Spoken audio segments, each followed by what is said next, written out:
سے کہنے لگے پروردگار نے کہا گواہ چاہیے. فوراً پہاڑ پھٹا. پھٹنے کے بعد اس میں سے اونٹنی نکلی. جیسے ہی اونٹنی نکلی اللہ نے آیت بھیج دی کہ حاضری نعمت اللہ, یہ اللہ کی اونٹنی ہے, خبردار اسے ہاتھ نہ لگانا. جناب صالح نے کہا یہ میری گواہ ہے. پروردگار اگر اونٹنی ہی کو گواہ بنانا تھا تو ہزاروں اونٹنیاں گھروں میں بندھی تھی. اگر اونٹنی ہی کو گواہ بنانا تھا تو ہزاروں اونٹنیاں گواہ کے لیے گھروں میں بندھی ہوئی تھی. کسی بھی کو کہہ دیتا کہ یہ گواہی دے گی, کہ نہیں یہی تو مسئلہ ہے, ہمیں پہاڑ کو چیر کے پتھروں کو چیر کے اس میں سے گواہ نکالنا تھا.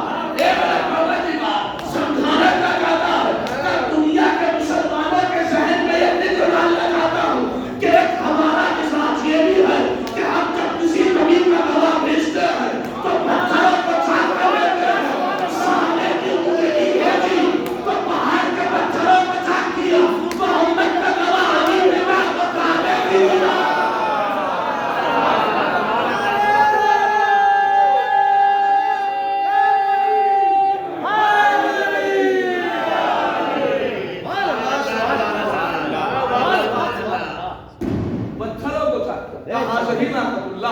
خبردار ہاتھ نہ لگانا, یہ اللہ کی اونٹنی. ہر قوم میں کچھ اینٹک لوگ پائے جاتے ہیں جنہیں قبلہ منع کرو یہ نہ کرنا, وہی کریں. جناب صالح نے کہا یہ اللہ کی اونٹنی ہے, اسے ہاتھ نہ لگانا. تو ایک اٹھا میں لگاؤں گا, دیکھتا ہوں اگر لگاؤ گے عذاب آ جائے گا. کہنے لگا اچھا میں دیکھتا ہوں کیسے عذاب. آپ جھوٹے ہو. جناب صالح کو کہا آپ جھوٹے ہو, اور تلوار اٹھائی, اس اونٹنی کے چاروں پیر کاٹ دیے. متوجہ, اصل موضوع نہ بھول جائیے گا. برے کو برا کہنا کیوں ضروری ہے, یہ اصل چیز ہے. ظلم کے خلاف آواز اٹھانا کیوں ضروری ہے. کہنے لگا آپ جھوٹ بول رہے ہیں. تلوار اٹھائی, نکالی, اور اس اونٹنی کے چاروں پیر کاٹ دیے. کتنے لوگوں نے کاٹے؟ ایک نے نا.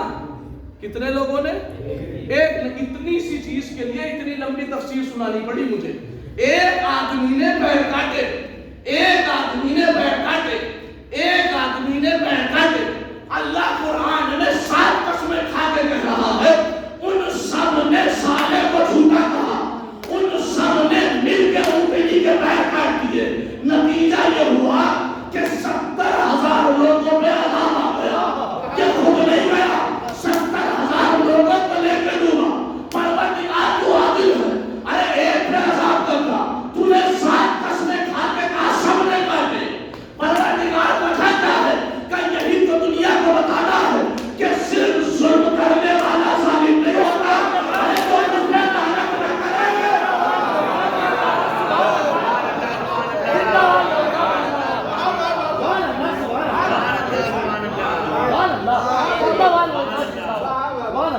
کوئی تو قرآن مجید ہے نا, ہے کوئی پردہ میدان جو قرآن کے خلاف آ کے آواز اٹھائے. قرآن کہہ رہا ہے ایک نے نہیں, فَكَذَّبُوهُ جمع کا لفظ, فَعَقَرُوهَا جمع کا لفظ, ان سب نے مل کے کاٹے. نتیجہ کیا ہوا؟ 70,000 لوگوں پہ عذاب آیا. اے میرے پروردگار کاٹے ایک نے تھے. اچھا جو عذاب کاٹنے والے پہ آیا وہی سیم عذاب دوسروں پہ آیا. پروردگار جب کاٹے ایک لیتے تو عذاب ایک پہ نازل کرتا. کہ نہیں یہی بتانا تھا کہ صرف ظلم کرنے والا ظالم نہیں ہے. اب جو اس میں لعنت نہ کرے, جو اسے برا نہ کہے, وہ بھی برابر شدید ہے. دنیا والوں کو حافظ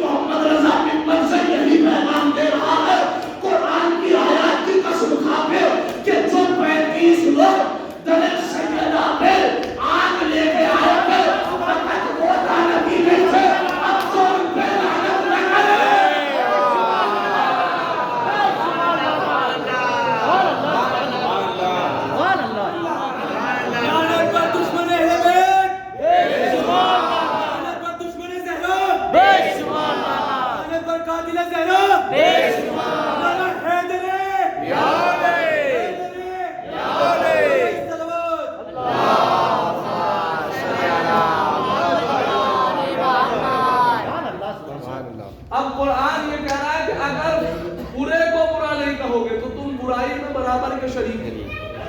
اگر لعنتی کو لعنتی نہیں کہو گے تو تم برائی میں برابر کے شریک ہو. یہ دلی کی سرزمین ہے.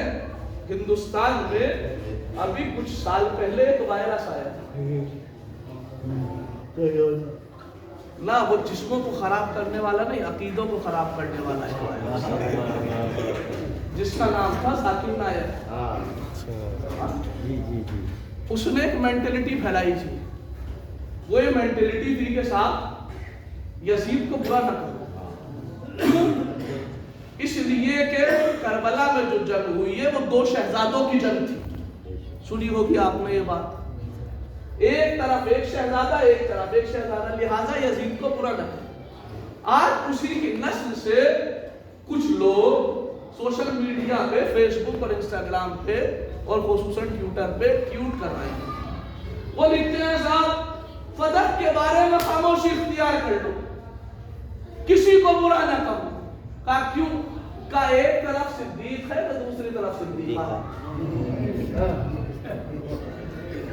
پہنچ رہے ہیں, پہنچ گیا. جیسے وہاں 2 برابر کے شہزادے بنائے جا رہے تھے, آج زمانے میں کہا جا رہا ہے صاحب فدق کے لیے آواز نہ اٹھاؤ, کچھ نہ بولو. کیوں؟ اس لیے کہ ادھر بھی سچائی ادھر بھی سچائی. میں نے کہا صاحب آج اس لفظ کا ہی باقاعدہ لفظ قرآن سے آپریشن کر دیا جائے تاکہ آپ کو سمجھ آئے کہ صادق اور صدیق کہتے کس ہیں. دیکھیں, ایک لفظ ہے صادق, ایک لفظ ہے صدیق. مؤنث بنے گی ایک لفظ کی صادقہ, ایک کی صدیقہ. صادق اور صدیق میں کیا فرق ہے, اور صادقہ اور صدیقہ میں کیا فرق ہے؟ بڑی آسان لفظوں سے بیان کر رہا ہوں. ایک اس میں فاعل, اگر گرامر میں جاؤں تو ایک اس میں فاعل کا صیغہ ہے, اور ایک جو ہے اس میں مبالغہ کا صیغہ ہے. مبالغہ میں کثرت اور شدت پائی جاتی ہے, لیکن اسے فقہی اعتبار سے ایک دلیل پیش کر رہا ہوں تاکہ آپ کا ذہن عالیہ ہموار ہو جائے. مثلا قبلہ نے مجھے خبر دی کہ 9 بجے مرثیہ خان بیٹھ جائیں گے. ہم نے کہا صاحب ابھی تو تھکے ہوئے آئے ہیں, ٹھیک انشاءاللہ 8:45 بجے گھر سے نکلیں گے, 10 منٹ کا راستہ ہے, کوئی بات نہیں. اب جیسے ہی نکلے تو یمنا وہار سے پہلے جام لگا ہوا تھا, آئے تھوڑا سا لیٹ ہو گئے غالب. قبلہ نے پوچھا لیٹ کیوں ہوئے؟ یہ پوچھا نہیں, میں بتا رہا ہوں, صرف مثال بنائی. آپ لیٹ کیوں ہوئے؟ میں نے کہا صاحب وہاں پہ یمنا وہار میں جام تھا. انہوں نے باقاعدہ میپ کھولا, میپ میں دیکھا تو باقاعدہ ریڈ دکھا رہا ہے, تو کہنے لگے مولانا صادق ہیں.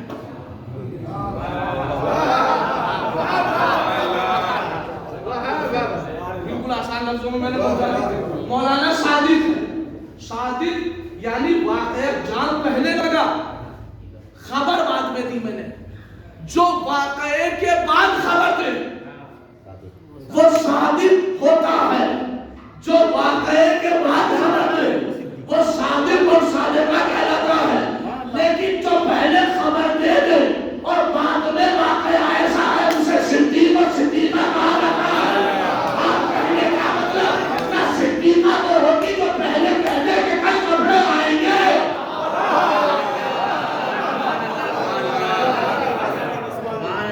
کہتے کہ کل کپڑے آئیں گے.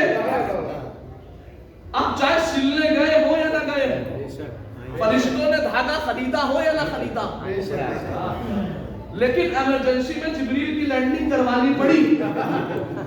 کیوں؟ چونکہ صدیقہ بیوی نے کہہ دیا. سمجھ گئے آپ صادقہ اور صدیقہ میں کیا فرق؟ نہیں صاحب وہاں بھی تو لفظ صدیق ہے. میں نے کہا صاحب سمجھئے, آپ پہلے قرآن سے سمجھئے کہ لفظ صدیق قرآن میں آیا کہاں.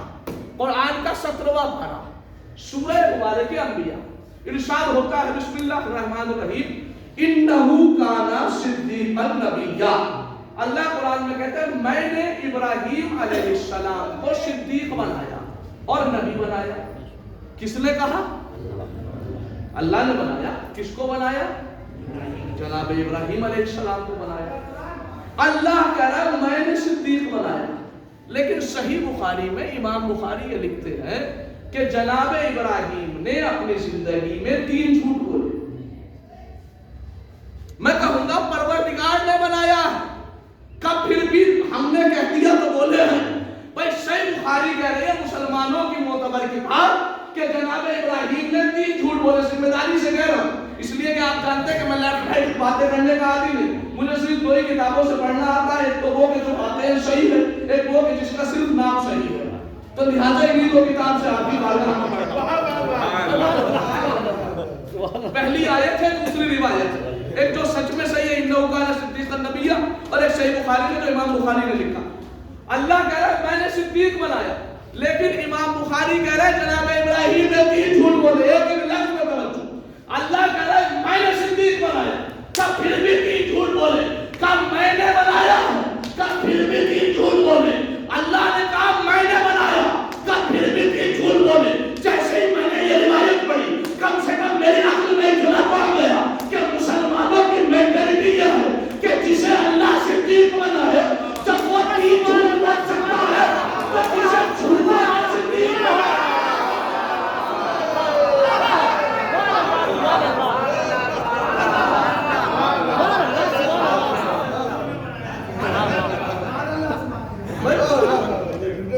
قرآن یہ کہہ رہا ہے کہ میں نے صدیق بنایا, پھر بھی 3 جھوٹ بولے. جب ان کے نزدیک اللہ کا بنایا ہوا صدیق 3 جھوٹ بول سکتا ہے تو جسے جھوٹوں نے مل کے صدیق بنا دیا اس کے صداقت کی کو ایک گواہ. ذمہ داری سے پورے ہندوستان میں چیلنج کر کر کے ہر جگہ گھوم گھوم کے کہہ رہا ہوں, ایک پھٹی سے پھٹی, گلی سے گلی, سڑی سے سڑی, میری یہ شرط بھی نہیں ہے کہ قبلہ مسلمان کی لکھی ہوئی ہو, کسی کافر کی لکھی ہوئی حدیث دکھا دو کہ صدیق اللہ نے اللہ کے رسول نے بنایا. میں کیا کہہ رہا ہوں, کوئی گلی سے گلی, پھٹی سے پھٹی, سڑی سے سڑی روایت پیش کر دے, نہیں ملے گا.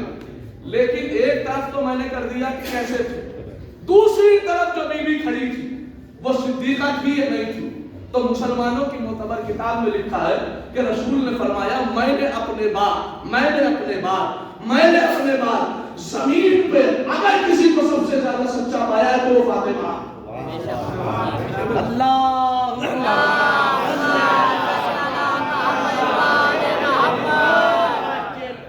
آپ نے بہت ہلکے میں لے لی, اتنی ہلکے میں نہیں لینی چاہیے تھی. اب مجھے اس کی تفسیر کرنی پڑے گی باقاعدہ, اور مزہ بھی آنا چاہیے بات میں.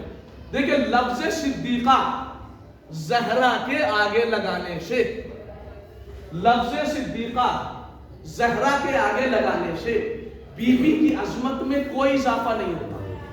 پھر جملہ دوہرا رہا, لفظ صدیقہ شہزادی کے آگے لگانے سے شہزادی کی عظمت میں کوئی اضافہ نہیں ہوتا, بلکہ لفظ صدیقہ کو معراج ملتی ہے. دلیل سن لیجیے آپ کی, چونکہ سیدہ فدق میں جانے سے صدیقہ واضح نہیں ہوئی, یہ تو پہلے سے واضح ہے. آپ کہیں گے کہاں سے, میں آپ کے سامنے پھر آیت پڑھتا ہوں. قرآن مجید سورہ مبارک آل عمران آیت نمبر 61 پارہ نمبر 3 ارشاد ہوتا ہے بسم اللہ الرحمن الرحیم فمن حاجک فیہ من بعد ما جاءک من العلم فقل کافر تدعو ابناءنا وابناء. ہم سب کی سنی رہا ہے میں تفسیر میں جانے کی چاہتا, جتنی جلدی رسپانس دے دیں گے آپ اتنی جلدی میں بات آگے بڑھا لیتا ہوں. 2-3 سوال ہے میرے, اس کا جواب دے دیجیے تاکہ مجھے تفسیر نہ پڑھنی پڑے. آیہ مباہلہ جو واقعہ مباہلہ ہوا ہے وہ رسول میں اور عیسائیوں کے بیچ میں ہوا تھا.